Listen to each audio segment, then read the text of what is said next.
Did you see what happened in the Bitcoin market yesterday? Good morning, everybody. It is Friday, May 15th, and you guys know what time it is. Let's jump into the prices of these cryptocurrencies to give you an update, as well as run over Bitcoin in the last 24 hours.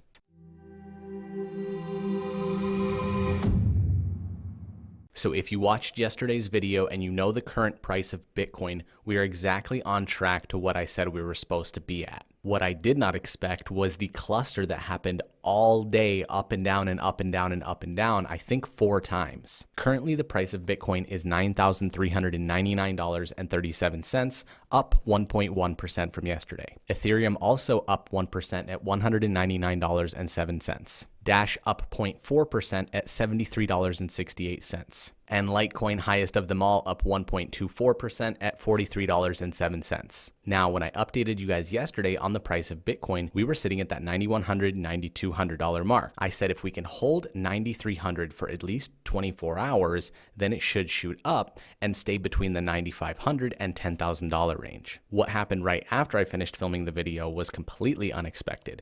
We saw a nice run up going all the way up to $9,809. The market rejected that price and it immediately shot down to $9,612. Then it shot up again to $9,767, got rejected again, and dropped back down to below $9,600 at $9,594. We saw this happen one more time, and then at about 10:30 GMT plus 2, it hit $9,816 and immediately got rejected again. It did this once more, hitting that $9,800 threshold and completely tanked over the next 6 hours. Let's take the chart out even further to 1 week, and you can see exactly what I'm talking about here. This is where it got rejected at that $10,000 threshold and dropped all the way down to $8,293.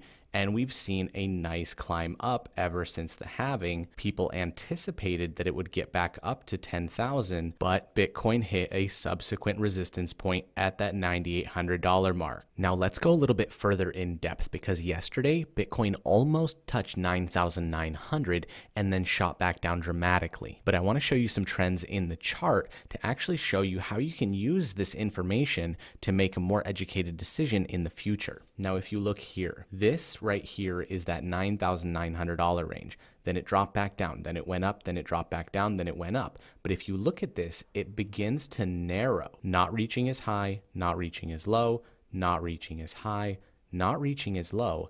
And at this point, I was literally having a discussion with my wife, and I said, hey, the waves are narrowing. I don't want to go to bed because I think the price is going to spike up and then dump. It happened a few hours before I expected it to, but immediately, within the next 5 minutes, the price shot back up to just below 9,900, then subsequently crashed down to 8,500 and did this weird wave, and then crashing back down to 9,200 and steadying out at about the $9,400 range. But as you can see here, the red line is the 200-day moving averages, so we should see a nice swing back up to about that $9,600 range. So if you're thinking that Bitcoin's going to tank back down, make sure you look at that 200-day moving averages, because that's going to be a major resistance and support level going on into the future. And that's it for the prices and analysis for today. Don't forget to join us again later today when we go over the top news articles written in the last 24 hours. Also, don't forget to like the Facebook page, subscribe to this YouTube channel,